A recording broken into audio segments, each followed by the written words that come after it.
موقع كسر الصنم بالتعاون مع شعر فيلم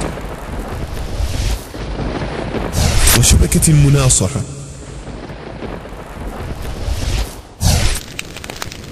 أن يقدموا ترجمة فيلم حرية يهود إيران.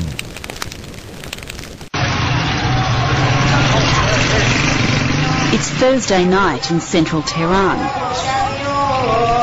and inside this unmarked, nondescript building, a special event is underway.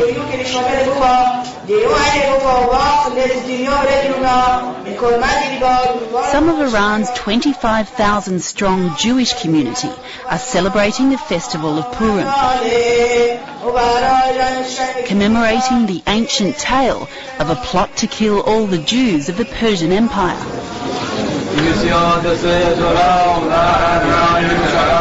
It's a story of survival that shows the deep Jewish roots here, going back more than 2,500 years.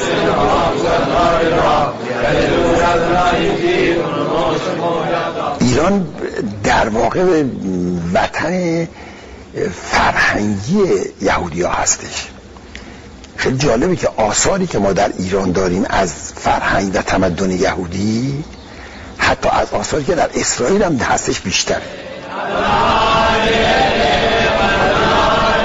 For almost 30 years, though, Iran's Jewish community has lived in an Islamic state.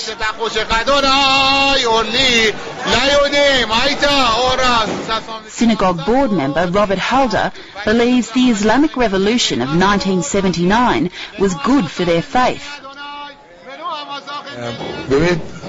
من میتونم بگم که انقلاب اسلامی ارمغانی که برای جامعه ما آورده اینه که ما هم بعد از این انقلاب بیشتر کلمیان ایران مذهبی هستن. مذهبی بودن بسیار راحت‌تر میتونه آدم مذهب رو قبول بکنه تا یک محیطی که مذهبی نباشه.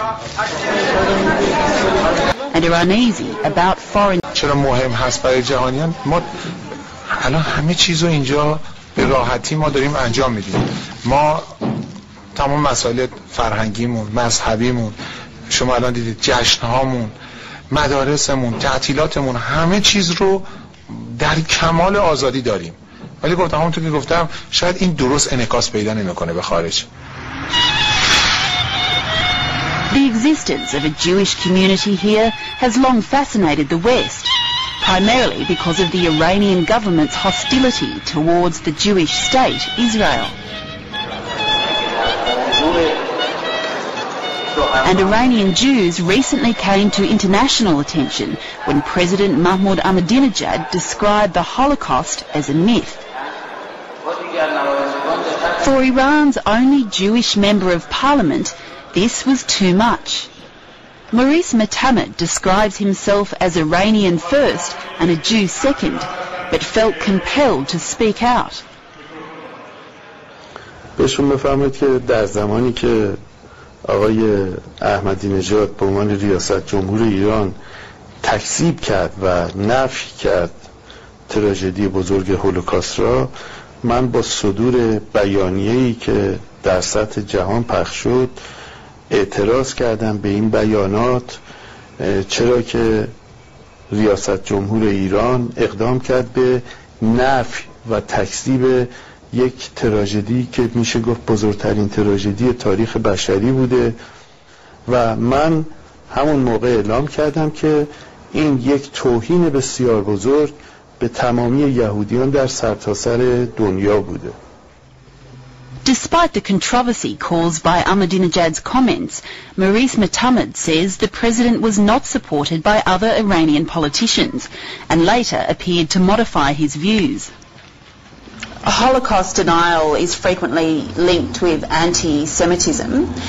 Did the president's comments make you feel insecure about the position of the Iranian Jewish community? خوشبختانه حالت ناامنی تا به حال در جامعه کلمیان مشاهده نشده و دلیل اصلی اون هم این بوده که سیاست کلی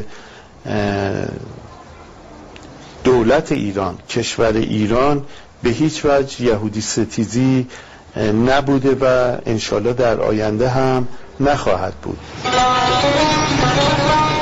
In modern-day Iran, there are virtually no cases of anti-Semitic violence of the kind you hear about